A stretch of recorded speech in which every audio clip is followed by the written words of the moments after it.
The day I realized my family wasn't what I thought, it broke me, in ways I never knew I could break.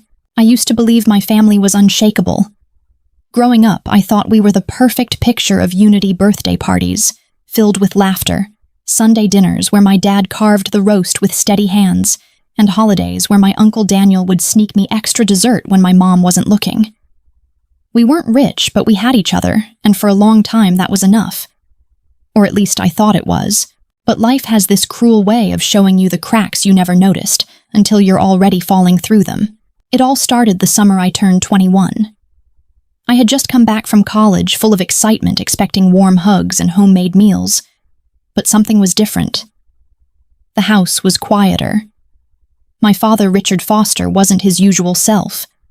His voice, once calm and patient, had turned sharp, impatient. My mom barely spoke during dinners, and when she did, her words trembled like she was afraid of saying the wrong thing. My Uncle Daniel, my second father, my childhood hero, he wasn't there at all. When I asked about him, my father's jaw tightened. He brushed it off, said Daniel had made mistakes, that he wasn't welcome anymore. But I wasn't satisfied with that. Uncle Daniel was the kind of man who would drive 6 hours just to fix your broken bookshelf. He was the man who sat with me after my first heartbreak, telling me I'd find someone who saw me as their only star in the sky. A man like that didn't just disappear. I pushed for answers. My mother's eyes pleaded with me to let it go, but I couldn't. My instincts screamed that something was wrong, something had been buried. And when I finally dug deep enough, what I found shattered every belief I had about the people who raised me. There had been a crime. Millions of dollars vanished from the family business, and the blame landed squarely on Uncle Daniel's shoulders. He had been arrested, convicted, and exiled from the family name. The story my father told the world was that Daniel betrayed us, that he was a thief, a liar, a disgrace. But the story didn't make sense, not to me. I remember sitting on the floor of my childhood bedroom, reading the court documents I secretly retrieved from the public records. My hands trembled as I traced the timeline, the forged signatures, the conveniently missing security footage. The more I read, the more I realized someone had carefully built a cage around my uncle, a prison of lies so intricate that it had taken years for anyone to question it. That someone, as I would soon learn, was my father. The betrayal didn't hit me all at once. It came in slow, suffocating waves. At first, I refused to believe it. This was my father, the man who taught me to ride a bike, who stayed up all night helping me build my science fair project, who told me that family was the only thing in this world you could truly count on. But the evidence kept stacking up. Emails, bank transfers, witness statements. I couldn't unsee it. The man I had admired, the man I had trusted beyond question, had framed his own brother. And what was worse, he did it to protect the company, to shield our family name from a failing investment that he himself had made. Uncle Daniel had just been collateral damage. Disposable. I remember the first night I confronted my father. My voice shook. My heart pounded so loud I thought it would drown out his reply. His answer was cold, calculated. It was necessary, Nicole. Sometimes you have to make sacrifices to keep a family afloat. Sacrifices. He sacrificed his own brother. He sacrificed the truth. And in that moment, I realized I wasn't just grieving the uncle I lost. I was grieving the father I thought I had. The weight of that betrayal sank deep into my bones. I wasn't ready to let go of my family, but I couldn't hold on to the lie either. I found myself staring at old family photos, tracing the edges of smiling faces that suddenly felt like strangers. Every memory became suspect. Every word, every gesture replayed in my mind like a puzzle I was too late to solve. I was no longer the naive daughter who believed in fairy tale families. I was the girl standing in the wreckage of a war she didn't start, faced with an impossible choice: stay silent and preserve the illusion, or tear it all apart to find the truth. I chose the truth, because no matter how much it hurt, no matter what it would cost me, I couldn't live in a family built on betrayal. And this is where my story begins. They used to be best friends until greed turned blood into enemies. When I was little, I thought my father and my uncle were inseparable. I have vivid memories of them sitting on the porch together, laughing until tears ran down their faces, their bond so obvious, so effortless. My father Richard was always the more serious one, methodical, cautious, the planner. Uncle Daniel was the free spirit, the one who would take me out for ice cream at midnight, who always believed rules were meant to be bent for the right reasons. They balanced each other like two wings of the same bird. It's strange how easily love can turn into resentment. I didn't see the first cracks forming, but maybe they had always been there, carefully hidden behind polite smiles and family photos. Maybe their rivalry had been simmering for years long, before I was old enough to understand it. It all started, I later discovered, with the family business Foster & Co., a modest but respected construction firm passed down from my grandfather. After my grandfather passed, he left the company to both his sons, believing they would run it together as equals. But equality, as I learned, is not always what people want. My father believed in discipline, in playing by the book, and building steady, predictable success. Uncle Daniel had a different vision. He wanted to innovate, to take risks, to modernize the company, and push it into new markets. What began as healthy debate slowly evolved into boardroom battles, late-night shouting matches, and eventually a silent Cold War that spread through the family like poison. When I was about 15, I remember overhearing an argument that made me freeze in place just outside the kitchen door. My father's voice, usually controlled, thundered with rage. "You're reckless, Daniel. You're going to destroy everything Dad built. And you're a coward," Richard Uncle Daniel spat back. "You're too afraid to try. Dad would have wanted us to grow, not rot." I didn't understand the weight of those words then. But looking back, I can see that was the moment the brotherhood began to crumble. The tension grew unbearable.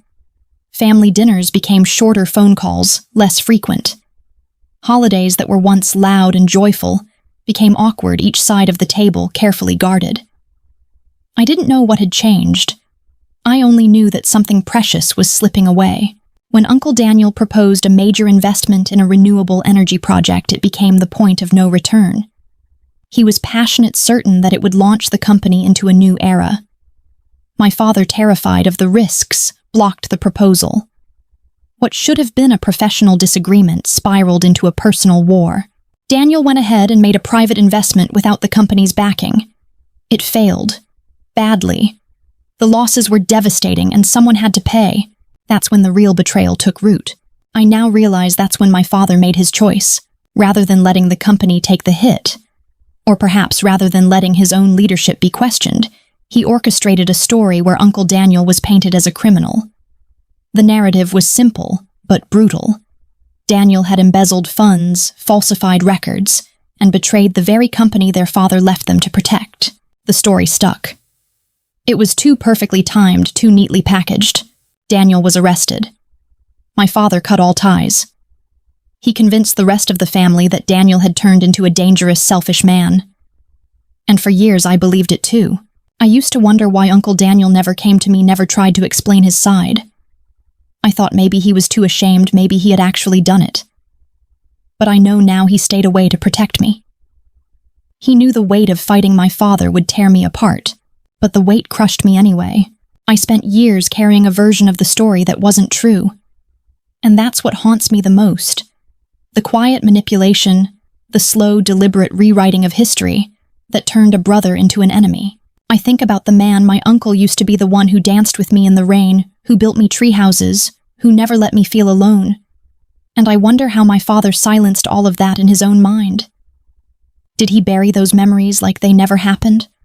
Or did he replay them at night knowing what he had done? I don't know if greed created the rift, or if fear did. Maybe it was both. Maybe my father's obsession with control consumed whatever love he had left for his brother.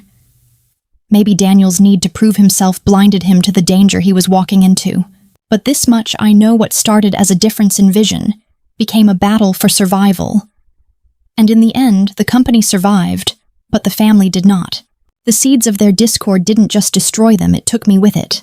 And by the time I saw it clearly, the damage was already done. The lies weren't just told, they were built layer by layer until even I almost believed them.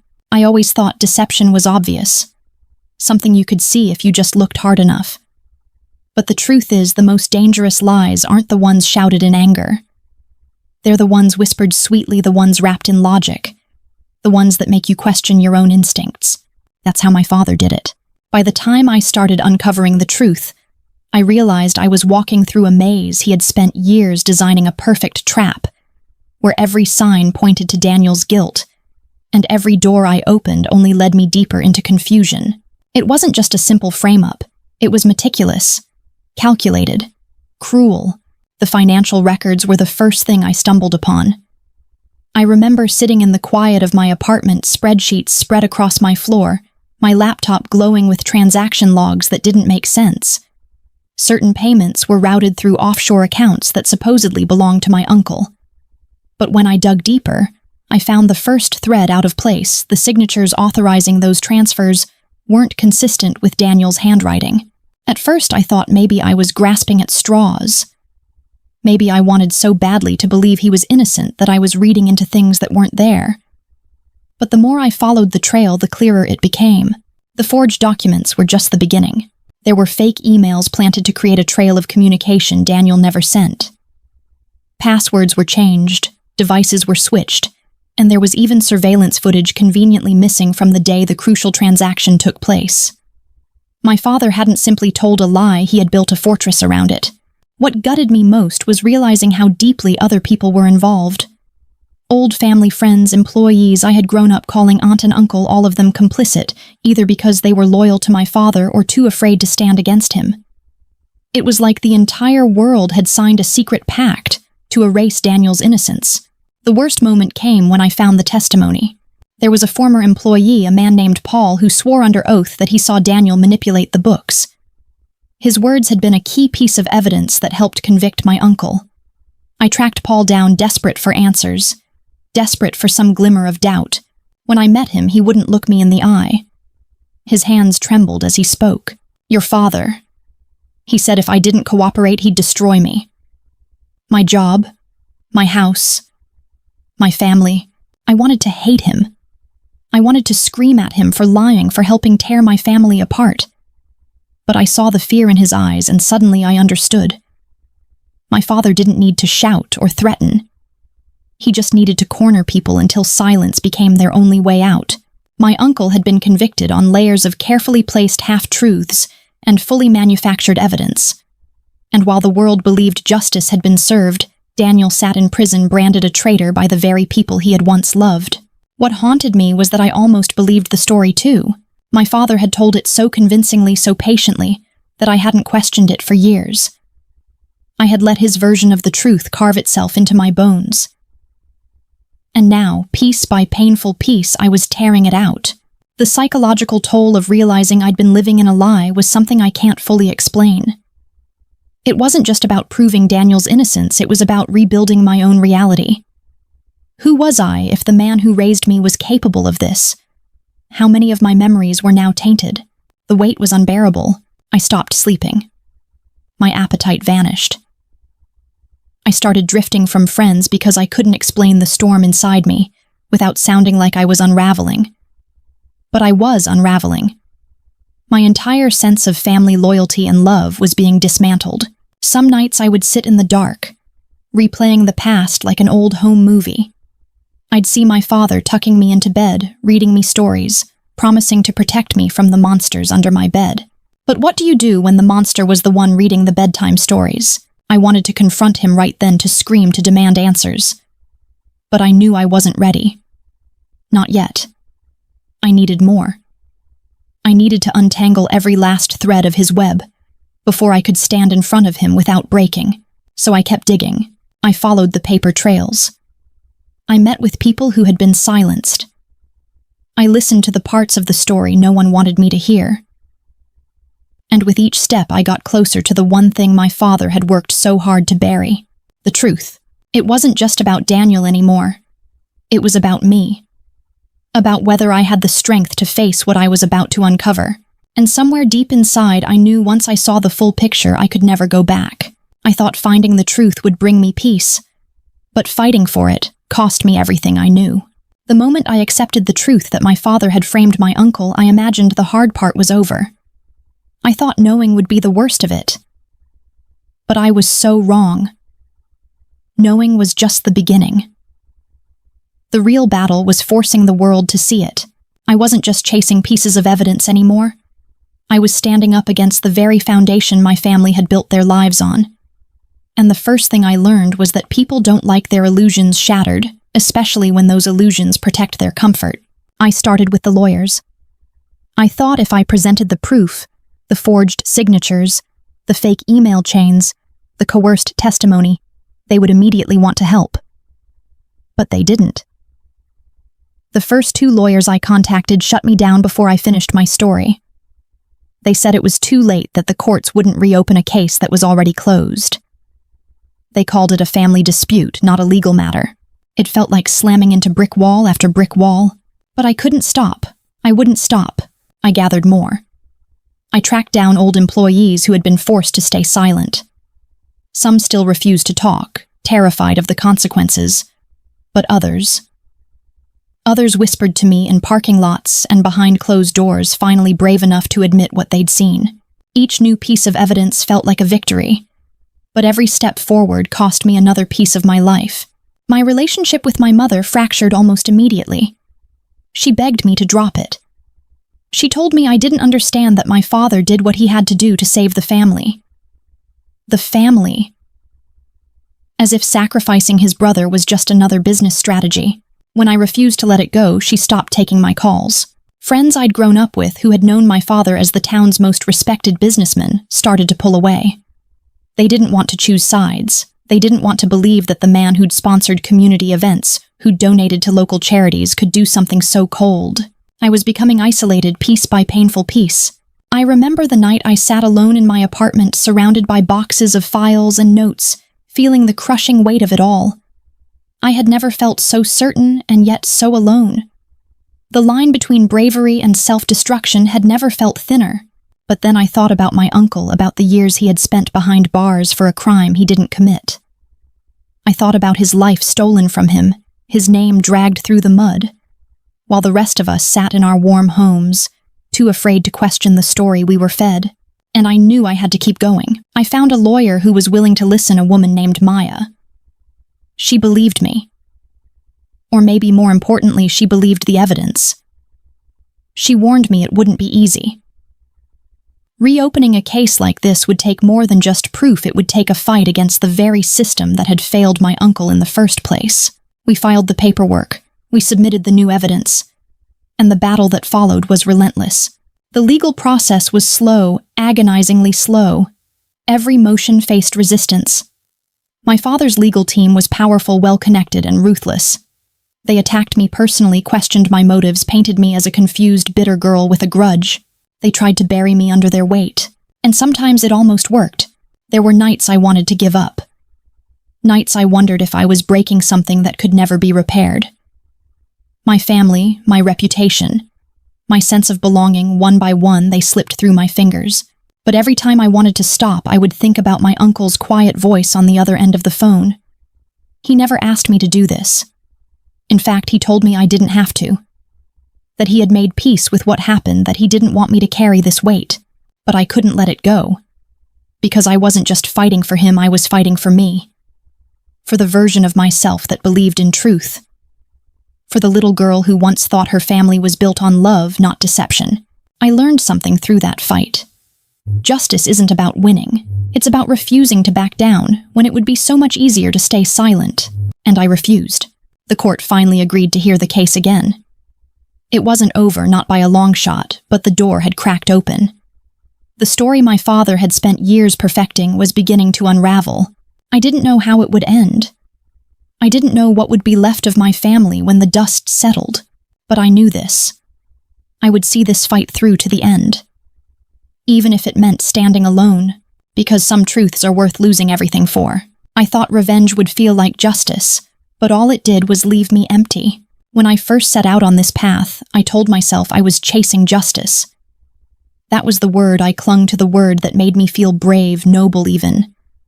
But as the days turned into months, and the courtroom became my second home, I realized something that still haunts me. I wasn't just fighting for justice. I wanted revenge. I wanted my father to feel what my uncle felt. I wanted him to lose something, and the weight of that revenge started to consume me. The case was brutal. My father's lawyers fought tooth and nail to discredit me. They dragged every piece of my life into the spotlight. My grades, my mental health, my relationships, all of it twisted to make me seem unstable, bitter, desperate for attention. There were moments when I questioned myself. Was I driven by the truth? Or had I become obsessed with punishment I couldn't tell anymore? The lines had blurred. The courtroom became a battlefield where I faced my father as an enemy. Gone were the memories of birthday parties and bedtime stories. When I looked at him now, all I could see was the man who had betrayed his own brother and lied to me my entire life. He sat across from me cold and unflinching, as if I were just another obstacle to be managed. And yet there were cracks in his armor. One day during a recess I caught him staring at an old photograph, one I hadn't seen in years. It was from a summer barbecue when I was 9. He and my uncle, arms slung around each other, both laughing, sun in their eyes. For a fleeting second his hand trembled. He quickly slipped the photo back into his briefcase when he noticed me watching. That image haunted me. Maybe he wasn't as unmoved as he pretended. Maybe the cost of what he'd done was beginning to claw at him in the quiet moments. But I was too deep in the fight to stop. When the court finally ruled to overturn Daniel's conviction, I thought I would feel triumphant. I thought I would finally be able to breathe. And yes, there was relief. There was this rush of something that almost felt like victory. But then came the fallout. My father's reputation shattered overnight. The newspapers ran with headlines that bled through every corner of our town. Former allies abandoned him. Business partners withdrew.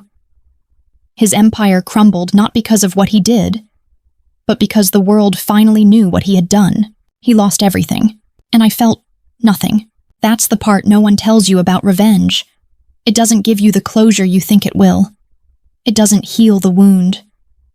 It just leaves you standing in the wreckage, unsure of whether you were saving someone or burning it all to the ground. I visited my father once after the verdict. He was sitting alone in the house I grew up in, the silence so thick it was suffocating. "You won," he said without looking at me. His voice wasn't angry, it wasn't bitter, it was just hollow. I wanted to scream at him. I wanted to demand answers, to ask him how he could choose his pride over his brother over me. But when I opened my mouth, the words wouldn't come. Because the truth is, I hadn't won. None of us had. My Uncle Daniel was finally free, but the years lost could never be returned. The family was gone, splintered beyond repair. My mother refused to speak to me. Friends I'd known since childhood had vanished from my life, too afraid to be caught in the crossfire. And me, I was left carrying the weight of a victory that didn't feel like one. I used to think revenge was power. That if I could just expose the lie, I would feel strong again. But I learned that real power isn't about destruction, it's about what you're willing to let go of. I spent so long holding on to the pain, the anger, the need to make my father pay. But it didn't bring back the family I lost. It didn't erase the nights I spent crying, the friendships that fell apart, the years Daniel would never get back. The fight took everything, but it also gave me something I didn't expect: a new beginning. It forced me to figure out who I was without the weight of my father's legacy. It gave me the chance to choose the kind of person I wanted to be, the kind of life I wanted to build from the ashes. I'm still learning how to let go. Some days the anger returns like an old familiar ghost. Some days I replay everything and wonder if I could have done it differently. But I remind myself that I chose the truth even when it hurt, and maybe that's enough. Because at the end of it all, I realized revenge doesn't set you free, but the truth does. I thought I knew the man who raised me until I stood face to face with the stranger I never wanted to meet. The day I confronted my father wasn't like I imagined. I had rehearsed that moment so many times, how I would walk in with undeniable proof, how I would speak with fire in my voice, how he would crumble under the weight of what he had done. But when the moment finally came, it wasn't dramatic. It was quiet. It was heavy. It was two people who had built a lifetime together now, sitting on opposite sides of a table, unsure of what was left to say. He didn't look surprised to see me. If anything, he looked tired. I placed the folder on the table between us, the evidence I had collected over months of digging, sacrificing, and losing. He didn't even open it. He simply rested his hands on the table, folded steady. "I know what you did," I said, my voice steadier than I expected. "I know you framed Uncle Daniel." There was a long silence. Part of me thought he would deny it, that he would scramble for one more lie to protect himself. But he didn't. I did what was necessary, he finally said. Necessary. That word echoed in my head like a cruel joke. Necessary to save what his pride. The company. The family name. I wanted to scream at him, to shake him, to make him see the cost of what he'd done. But the fight in me faded the moment I realized he already knew. He had known the cost all along. You destroyed your brother's life, I whispered, my voice cracking. You destroyed mine. He leaned back in his chair, his eyes distant, like he wasn't really in the room with me anymore. Nicole, you don't understand, he said. You've never had to carry the weight of protecting something bigger than yourself. Sometimes you have to make choices that no one else can. His words didn't feel like a defense. They felt like a confession from a man who had convinced himself the lie was noble. But I saw through it now. What about protecting the people you love? I asked. What about me? Was I part of what you were protecting, or just another asset you were willing to lose? His silence answered me. In that moment, the illusion of who my father was shattered completely. The man who had once held my hand crossing busy streets. The man who patched my scraped knees. The man who told me bedtime stories, he was gone. Maybe he had been gone for a long time. The man in front of me was someone else. Someone I didn't recognize. I think part of me had come there to hurt him, to show him what I'd done, what I'd uncovered, to make him feel the same betrayal I had carried for years. But instead I just felt hollow, because the truth is my father had already sentenced himself to a prison I could never build for him. I saw it in the way his shoulders sagged, in the way he avoided my eyes, in the way his voice sounded like it had been carrying stones for years. He had lost his brother. He had lost me.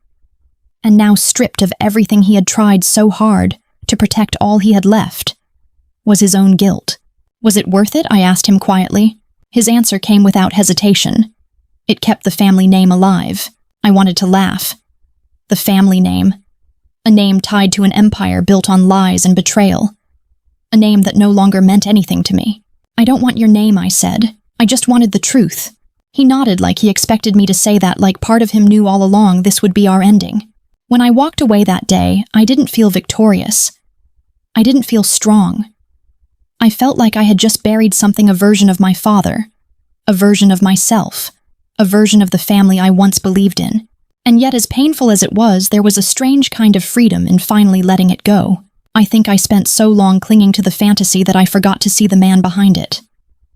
My father was not the villain in a simple story. He was a man who made a choice, a devastating, irreversible choice, but still a man. Maybe that's what makes betrayal so hard to bear. It's not just the act itself, it's the person who commits it. The person you loved. The person you trusted. Sometimes the people who shape us also break us, and in the end I realized I wasn't fighting to save my father. I wasn't even fighting to punish him. I was fighting to free myself from the lie I had been living in. I walked out of that house without looking back. And for the first time, I wasn't running from the past, I was choosing to leave it behind. I won the fight, but the victory didn't feel like triumph. It felt like loss wrapped in silence. When the court finally overturned my uncle's conviction, I thought that would be the moment everything would fall into place. I thought the truth would stitch our broken family back together, that justice would feel like healing, that the years of sacrifice would lead to something that looked like peace. But real life doesn't hand you clean endings. The day the verdict was announced, I sat in the courtroom surrounded by empty seats. No friends.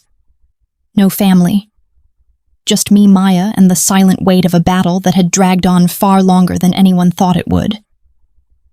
My uncle wasn't even there in person. He chose to listen from a distance, from a quiet room, where he wouldn't have to see my father's face. I remember the judge's voice, steady and final. The conviction was vacated. My uncle's name was cleared. The fight was over. But I didn't feel like celebrating. I didn't cry. I didn't smile. I just sat there numb. Because what they don't tell you about winning is that sometimes all it leaves you with is rubble. My father's world collapsed overnight. The press devoured him. Business partners distanced themselves. Former friends disappeared. His once sterling reputation dissolved like paper in rain. The man who had always been untouchable was suddenly just human, stripped of all his carefully crafted power. And I had done it. I had taken him down. But instead of feeling victorious, I felt small, exhausted, hollow. It's easy to think that revenge will restore what was stolen from you, but the reality is it doesn't bring people back. It doesn't rewind the years. It doesn't rebuild the dinners we didn't have, the birthdays. We didn't share the moments lost in silence. My Uncle Daniel was free, but what did that really mean? The years he spent in prison were gone. The family he once had shattered. The trust unrecoverable. When I called him to tell him the news, he paused for so long I thought the line had gone dead. Finally, he said, "Thank you, Nicole. But I don't know what to do with this." I understood. Freedom isn't the same as restoration. Clearing his name didn't give him back the life he had before the lie. All we had now was an official record that said he wasn't the villain my father painted him to be. But the empty spaces that time stole from him, those remained. My relationship with my mother didn't survive either. She chose to stand by my father until the very end. She cut me out like I was the traitor. The phone calls stopped. The messages went unanswered. I had always thought mothers were supposed to love unconditionally, but sometimes loyalty to one person eclipses the truth. And so I stood there in the aftermath, surrounded by the pieces of a family that would never fit back together. That's when the weight of revenge truly settled in. It didn't crash into me all at once. It crept in slowly, a quiet ache I carried in my chest. I had spent years believing I was fighting to set something right. But now I wondered if I had been so consumed by the battle that I forgot what I really wanted all along. Was I trying to fix my family? Or just trying to make them hurt as much as I did? I'm still not sure. There were nights when the guilt gnawed at me. I wondered if I could have approached it differently, if I could have saved more than I lost. But those thoughts always led me back to the same truth: I didn't choose this war. My father did. I simply refused to be another person who looked away. There is a cost to standing for the truth, especially when it stands against the people you love. The cost for me was family. The cost for my father was his legacy. The cost for my uncle was years of his life he could never reclaim. And none of us walked away whole. But even in the ruins, I don't regret what I did. I regret that it had to be done at all. I regret that the people who were supposed to protect me built their world on lies. Yet somehow in the quiet that followed, I found a strange kind of peace. I no longer lived under the weight of a false story. I no longer carried the burden of pretending everything was fine. The fight broke me. It changed me. But it also freed me. I had no illusions left. No fantasies of perfect families. Just the raw, complicated truth. And maybe that was enough. I spent years chasing the truth, but I never asked myself what comes after. When the dust finally settled, when the court case was over, the headlines faded, and the calls stopped coming, I found myself sitting in the middle of my apartment, surrounded by silence. No more evidence to gather. No more lawyers to meet. No more battles to fight. For the first time in years, the war was over, and I didn't know who I was without it. For so long, my life had revolved around the fight for justice, for my uncle, for the truth. Every morning I woke up with a mission, something to prove, someone to confront. It consumed me, and in a strange way it gave me purpose. When it was gone, all that remained was a quiet I didn't know how to live with. I remember standing in front of the mirror a few weeks later, studying my reflection like I was seeing myself for the first time. The girl who used to believe in fairy tale families wasn't there anymore. In her place was someone older, more guarded. Someone who had survived, but wasn't entirely sure what survival meant. I thought about my Uncle Daniel a lot. After the court exonerated him, he moved to a small coastal town, far from the noise, far from the people who had turned their backs on him. I visited him once. We sat on his porch overlooking the water, the wind cold, but the silence between us surprisingly comfortable. I don't know what to do now, I told him honestly. He gave me a soft smile, one that held years of pain, but also something else, acceptance. You live, Nicole, he said. You stop looking backward and start choosing what your life's going to be without all of this. But it's not that easy to let go of the past when you've built your entire identity around it. The guilt lingered, the guilt of tearing the family apart, of exposing my father, of losing my mother in the process.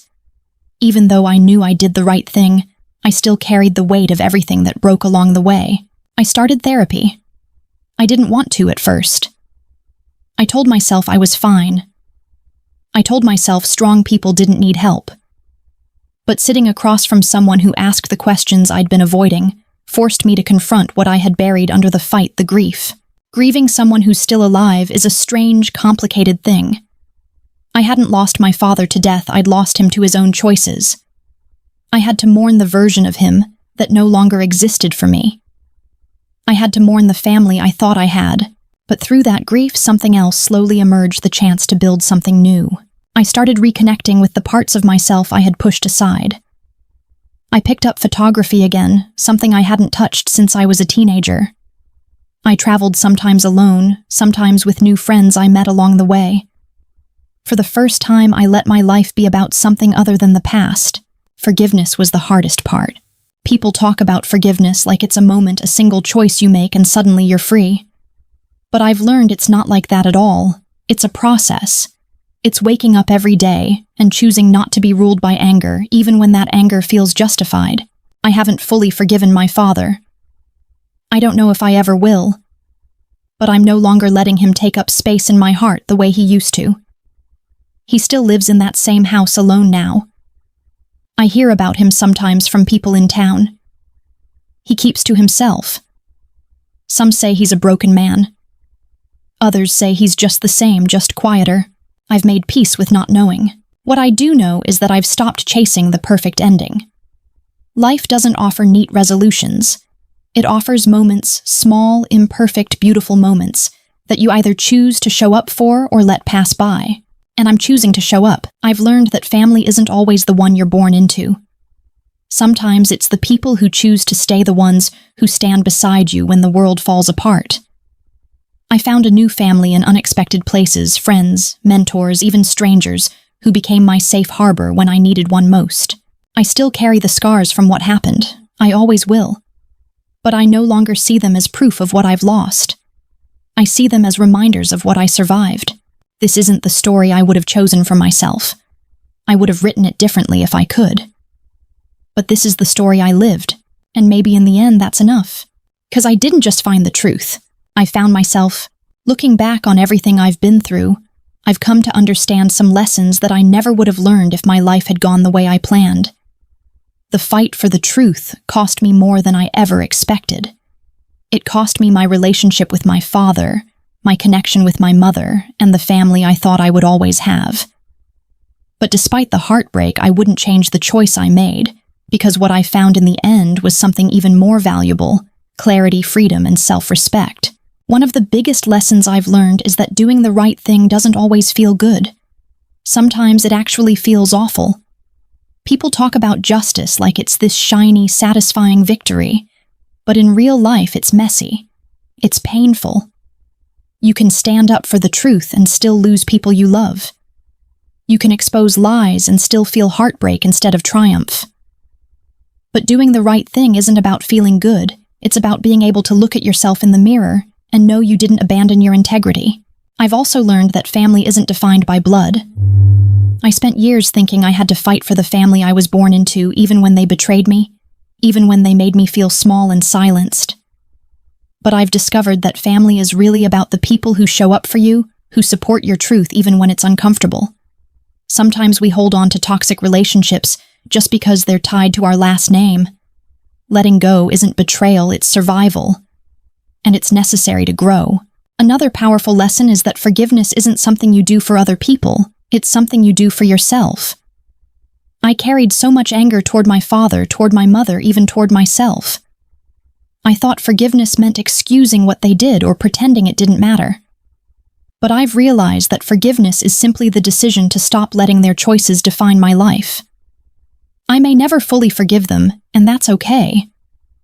But I can release the grip they've had on my happiness and move forward with peace. Most importantly, I've learned that you can rebuild even after everything falls apart. The life I thought I would have is gone, but the life I've created in its place feels more honest, more real, and more mine. We can't control the families we're born into, but we can choose who we become. And that's what I've done. I chose me.